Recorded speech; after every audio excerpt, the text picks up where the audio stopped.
ගුවන් හමුදාවට අයත් bell 212 helicopter යානයක් සෙබළුන් 12 දෙනෙකු සමග මාදුරුවයට කඩා වැටුනේ ඊයේ පෙරවරුවේදී.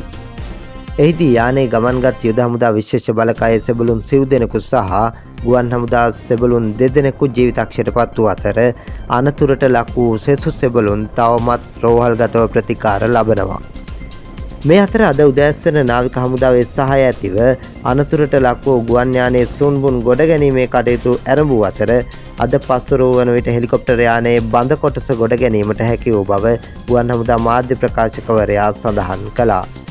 අද රාත්‍රිය වන විට සම්පූර්ණ යානයේම කොටස් ගොඩ ගැනීමට හැකි වන බවද හෙතෙම වැඩිදුරටත් සඳහන් කළා.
හැමදේම හරියටම දැනගන්න News One ලංකා සබ්ස්ක්‍රයිබ් කරන්න.